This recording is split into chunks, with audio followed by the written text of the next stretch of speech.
Bonjour à toutes et à tous et bienvenue sur ma chaîne Oneness Intuition. Aujourd'hui, je suis ravie de vous retrouver pour plonger ensemble dans les énergies générales des cancers pour le mois de novembre 2025. Alors, je vous propose de vous installer confortablement, de respirer un grand coup et de laisser venir ce qui résonnera le plus pour vous. Donc, on va commencer tout de suite avec la première carte qui représente votre énergie principale. Et nous avons la magnifique carte du 2 de coupe. Donc c'est une très belle carte pour démarrer ce tirage. Parce que le 2 de coupe nous parle d'un lien sincère, d'une réconciliation, d'un amour vrai ou alors d'un partenariat qui est harmonieux. Mais au-delà de la relation amoureuse, elle symbolise aussi la paix intérieure, la réunion entre le cœur et l'esprit. Ce mois de novembre, vous allez chercher l'équilibre, que ce soit dans vos relations ou dans vos émotions, ou aussi dans votre manière de vous relier aux autres.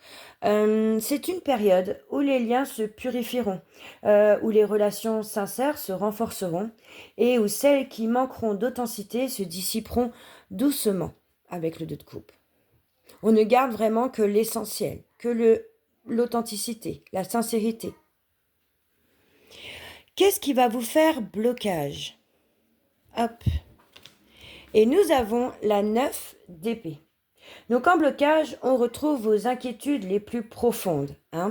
Le 9 d'épée, c'est le mental qui tourne en boucle. On voit bien cette jeune femme, elle a la tête dans ses mains, elle pleure, et puis ses corbeaux l'embêtent. Enfin voilà, les corbeaux représentent les pensées, le mental. Donc c'est aussi les peurs qui reviennent la nuit, et les scénarios que peut-être vous faites dans votre tête en boucle, comme ça, sans fin, qui ne s'arrêtent jamais. Vous pouvez aussi avoir l'impression de ne pas voir clair devant vous, que tout soit encore un peu flou, d'être aussi dépassé, ou alors d'avoir tendance à tout remettre en question. Cette carte vous parle que la peur n'est qu'un reflet de votre esprit, pas forcément une vérité. Elle vous invite en fait à respirer, à lâcher les projections. Tout ce que vous imaginez dans votre tête n'est pas forcément réel. D'accord? Vraiment, revenez au présent, là où les choses sont beaucoup plus simples qu'elles n'y paraissent. D'où vous venez, la carte du passé. Et nous avons une belle arcane majeure, nous avons le magicien. Ok, donc cette arcane majeure ici, elle est cruciale, parce que le magicien dans votre passé marque en fait un nouveau départ dans votre vie. Il y a eu un moment où vous avez osé entreprendre, vous avez aussi affirmé quelque chose d'important. C'est vraiment la carte du potentiel, de la création, du je me lance, vous voyez, entre guillemets. Ce magicien, c'est le point de départ du cycle que vous vivez actuellement là. Il vous a permis de poser des bases solides. Mais en novembre, l'univers vous demandera de faire le tri dans ce que vous avez pu manifester. Tout ce qui ne vous sert plus dans votre croissance doit être réajusté. C'est le magicien qui a mis le feu en marche. Et aujourd'hui, vous apprenez à canaliser cette flamme. Ensuite, pour votre futur proche, qu'est-ce que nous avons? Nous avons la reine d'épée. Donc c'est là que tout prend son sens, dans ce tirage-là. Parce que la reine d'épée, elle arrive juste après le magicien. Elle est là en fait comme une réponse à cette impulsion du passé. Après avoir agi avec enthousiasme avec le magicien, vous apprenez maintenant à agir avec clarté avec la reine d'épée. Car cette reine incarne la sagesse qui vient après l'action. Vous avez semé avec le cœur, maintenant vous apprenez à récolter avec discernement. Elle vous aide en fait à trier ce qui vous sert, ce qui vous freine et puis ce qui doit partir. Ce passage-là du magicien à la reine d'épée montre en fait votre maturation intérieure. En fait, vous passez de je crée à je comprends, je lance à je structure. Bon. Ensuite, le message de votre inconscient, quel est-il? Et nous avons le roi d'épée. Donc, sous la surface, le roi d'épée agit en fait comme un guide silencieux, hein. C'est la raison, c'est la lucidité, c'est la vérité intérieure. Ils forment un couple symbolique avec la reine d'épée, hein, parce qu'ensemble, ils équilibrent finalement votre monde intérieur. Le masculin tranche, la reine perçoit, hein. Ce duo d'épée, là, c'est vraiment votre équilibre trouvé entre tête et cœur.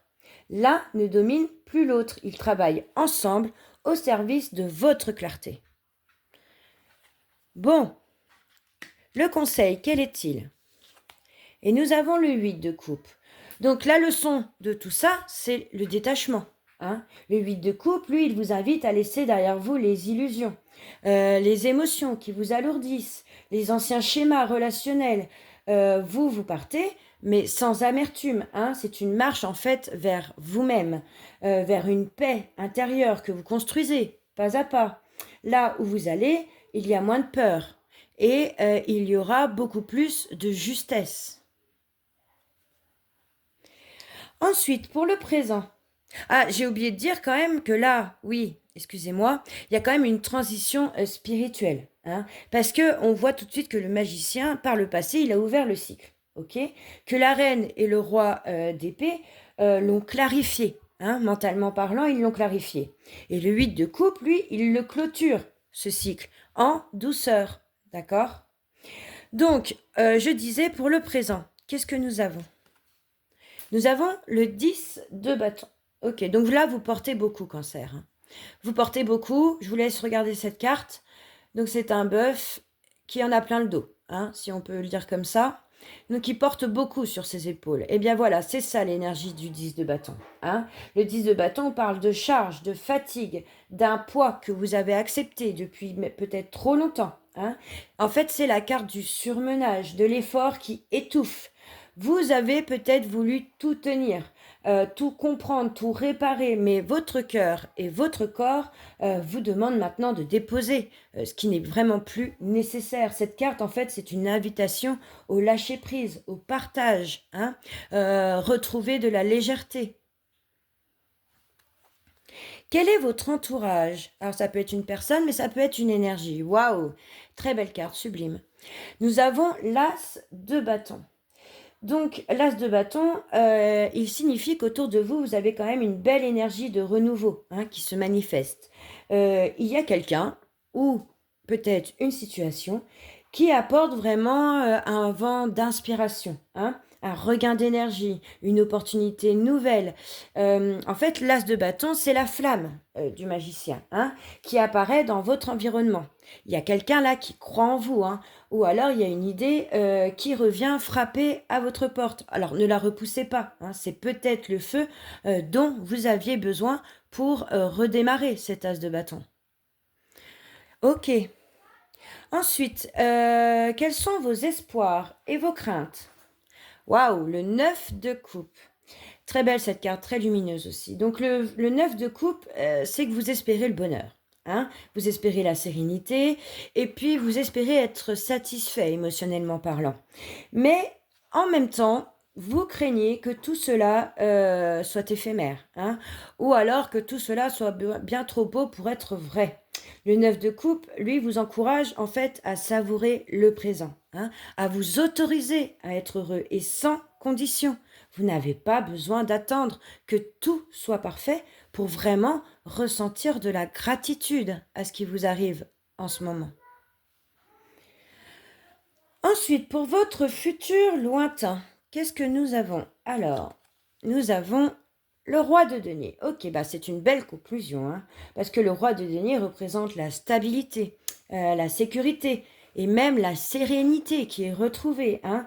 C'est en fait le roi de denier, c'est la maîtrise de la matière, c'est la maîtrise des émotions et puis du concret. En fait, vous terminez ce cycle dans une énergie d'ancrage, de solidité, d'abondance, tranquille.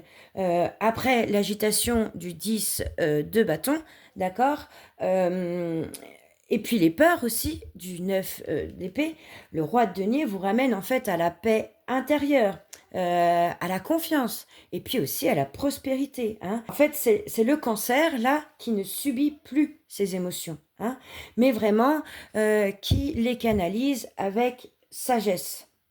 Bon, eh ben, ce tirage du Cancer est une belle alchimie, hein, je peux dire, entre le cœur et la raison. Le magicien, qui est d'ailleurs le seul arcane majeur, représente en fait la graine du passé, hein. C'est vraiment le point de départ de votre pouvoir personnel. Le reine, la reine et le roi d'épée, eux, ils incarnent la clarté, hein, d'esprit, le mental, la maturité émotionnelle que vous atteignez d'ailleurs aujourd'hui, hein. Et le roi de denier, en conclusion, montre en fait que tout cela se concrétise dans la matière, hein. Vous passez à l'émotion brute, à la maîtrise de votre énergie. Et c'est une transition magnifique. Vraiment, c'est de la sensibilité à la stabilité. Le feu du magicien et l'as de bâton allument la route. L'eau des coupes, elle, adoucit le chemin. Et puis la terre du roi de denier enracine tout cela vraiment dans le concret. Cher Cancer, le mois de novembre sera un mois d'équilibre, hein, vraiment, et de maturité. Vous apprendrez à aimer avec clarté, à agir avec calme, et puis surtout à construire sur des bases solides. En fait, c'est la fin, hein, de la fatigue émotionnelle et le début d'une stabilité profonde. J'espère que ce message vous aura parlé, guidé, aidé peut-être. En attendant, s'il a résonné avec vous, laissez-moi un petit commentaire, hein, et puis pensez à liker, à vous abonner pour avoir les tirages des mois suivants. Et puis, il y a en ligne le tirage sentimental pour chaque signe pour automne 2025. Vous pouvez aller regarder, hein, votre signe, pourquoi pas. Et puis, je vous embrasse, prenez soin de vous, et on se retrouve très bientôt pour vos énergies de décembre.